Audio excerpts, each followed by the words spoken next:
Continuamos en la UNED y estamos en el grado de Historia Moderna de España, la parte segunda, desde 1665 al 1808. Y estamos hablando de los hechos más importantes durante el gobierno de Carlos III. Hablemos de los acontecimientos y la política extranjera. La ruptura de la política de neutralidad y el tercer pacto de familia. España seguía al margen de la Guerra de los 7 años y los esfuerzos de la administración carolina parecían concentrados por entero en mejoras internas. Sin embargo, pronto el país sería precipitado en la guerra. El 27 del 9 de 1760 moría la reina María Amalia de Sajonia.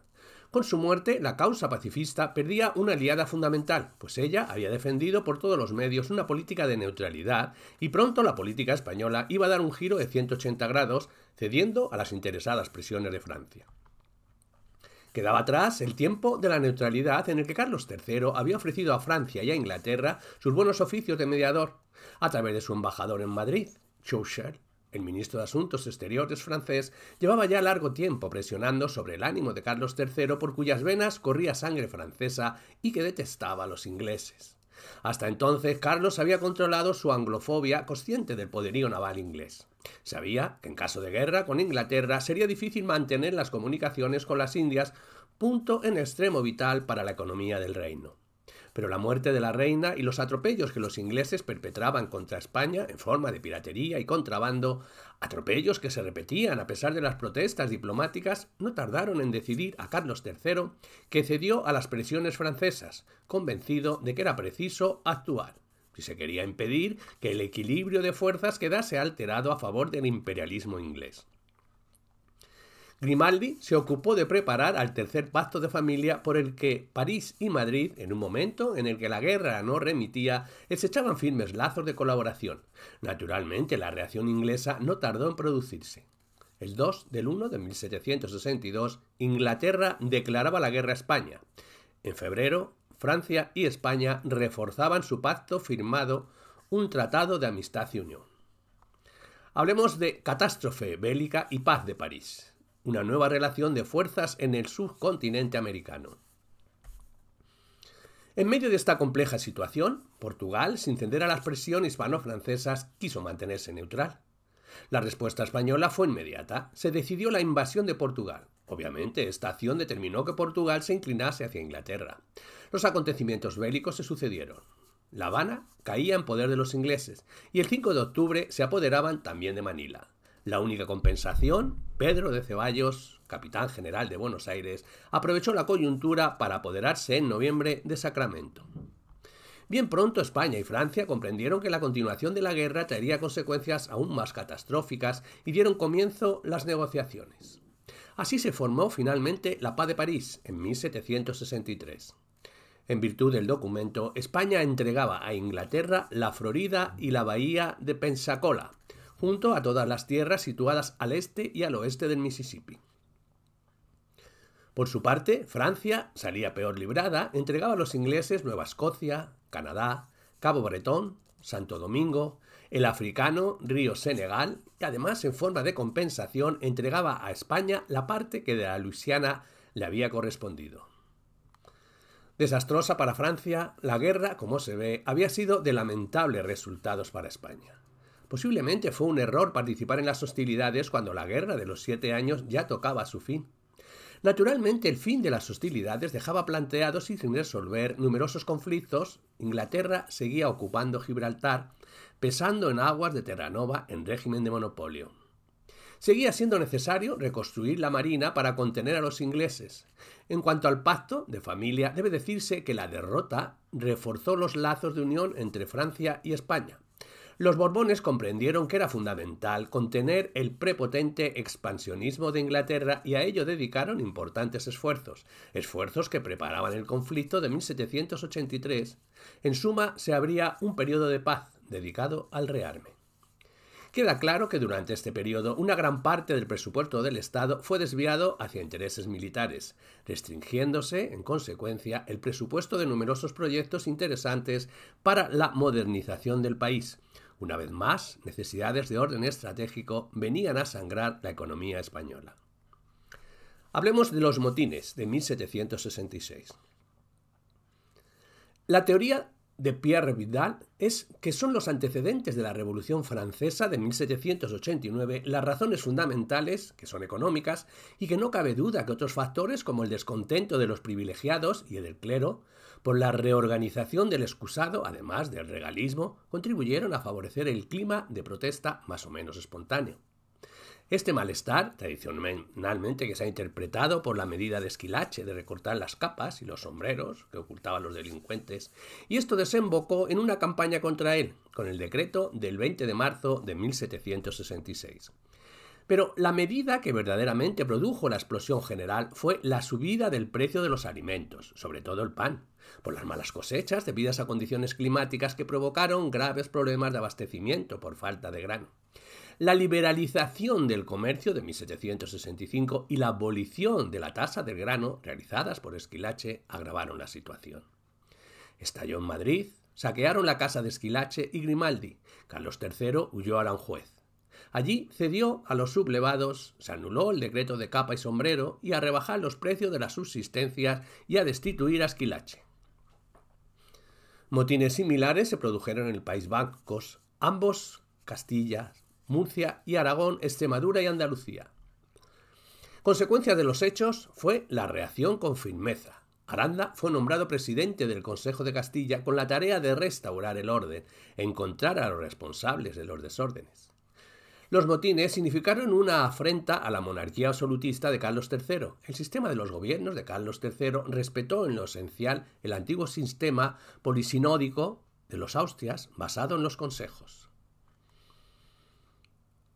nombrando el Estado internacional, Castilla, interior y justicia, Hacienda, tributos, Inquisición, fe y costumbres, Indias, las colonias, y órdenes militares, en encomiendas.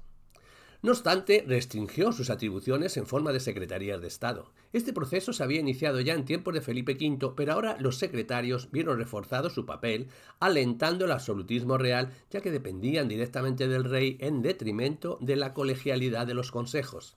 Y había 4 secretarías: la de Estado, la de Gracia y Justicia, la de Hacienda y la de Marina e Indias. Las Cortes se reunieron en 1760 en Madrid y era una fusión de las antiguas Cortes de Castilla, Aragón, Cataluña y Valencia, excluyendo de esta última a nobles y eclesiásticos. Hay un carácter puramente ceremonial. El objetivo era el deseo de reforma, impulso de cambio demasiado brusco. Hablemos de la política exterior. Tras la Paz de París de 1763, el gobierno de Carlos III dedicó grandes energías a rehacer y aumentar el poderío naval español con la certeza de que solo una potente armada podría contener a Inglaterra. Téngase presente la nueva situación: tras la derrota, liquidadas las posesiones francesas en América, España tendría inevitablemente que defender por sí misma sus posesiones ultramarinas.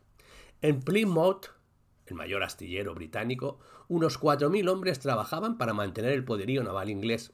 Pues bien, como consecuencia del relanzamiento de la política naval, en el Ferrol, en astilleros y arsenales, llegaron a trabajar unos 15.000 obreros. Ahora bien, a pesar del esfuerzo de Carlos III en materia naval, debe decirse que aunque se comprometió seriamente la economía, no se llegó a resultados verdaderamente satisfactorios.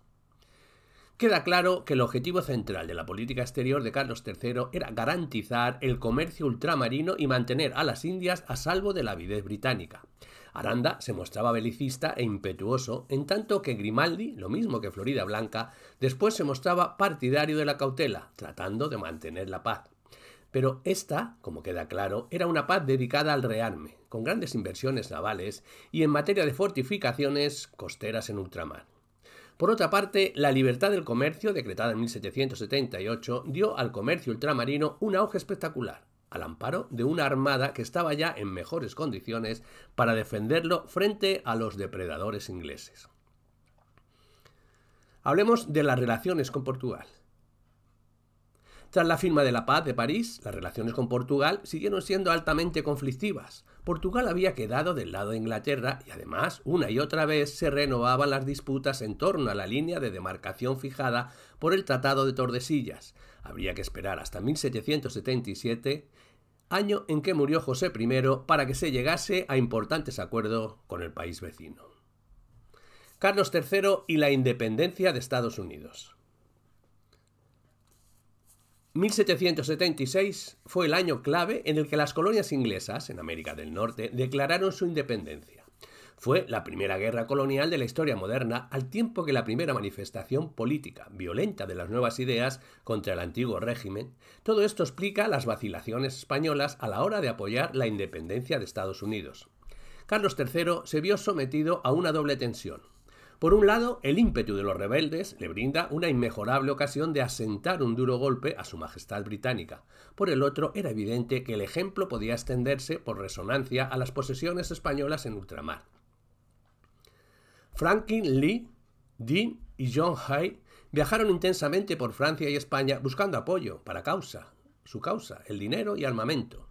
Su objetivo principal era difundir en las altas esferas de Madrid y París la idea de que era el momento de acabar para siempre con el poder de Inglaterra. En Francia, la gran derrotada de la última guerra con Inglaterra, estaba esta idea que fue muy bien acogida. En España, por los motivos ya expuestos, la idea se contemplaba con recelo. Se pensaba además que Inglaterra aplastaría a los rebeldes con facilidad. Pero a finales de 1777 se producía la decisiva victoria en Saratoga. Washington había logrado imponerse. Era preciso que España y Francia intervinieran cuanto antes, so pena de perder para siempre su oportunidad. Así, ya a comienzos del año siguiente, Francia reconocía la independencia de los Estados Unidos tras vencer algunas vacilaciones. Madrid renovó el pacto de familia y pronto estalló la guerra. Al parecer, en Madrid se pensaba que lo mejor era intentar un audaz golpe en Inglaterra. Una poderosa fuerza franco-española debía desembarcar en los dominios de su majestad británica. Los franceses no se decidieron a intervenir en la empresa, pero bastó el rumor de que la ejecución del plan de invasión era inminente para que el grueso de la flota inglesa permaneciese en Europa, dejando al descubierto importantes zonas en el otro lado del Atlántico, lo que favoreció las acciones de los estadounidenses. En esta situación, España aprovechó para expulsar a los ingleses de Honduras y se reconquistó la costa septentrional del Golfo de México. El duque de Crillon, por su parte, recuperaba Menorca para España y se lanzaba a la conquista de Gibraltar. Hablemos de la paz de Versalles. Proseguía el asedio a Gibraltar cuando la evidente victoria estadounidense determinó el comienzo de las conversaciones de paz que desembocaron en la firma del Tratado de Versalles en 1783. España, al dictado de Floridablanca, prefirió renunciar de momento a Gibraltar para conservar los territorios recientemente conquistados en ultramar y la isla de Menorca. El Tratado de Versalles supuso la confirmación del poderío español y significó el momento culminante de su imperio territorial y económico en la otra orilla del Atlántico. Pero el panorama no estaba despejado, ni mucho menos, porque Inglaterra conservaba su poderío naval, el primero del planeta, a pesar de todos los esfuerzos de la economía española. En América, el peligro británico subsistía, aunque más atenuado de momento, pero venía a sustituirle el peligro estadounidense, no ya por las posibles futuras apetencias de aquel país anglosajón, sino por la fuerza de su ejemplo emancipador sobre la conciencia de nuestras posesiones. Carlos III falleció en diciembre de 1788.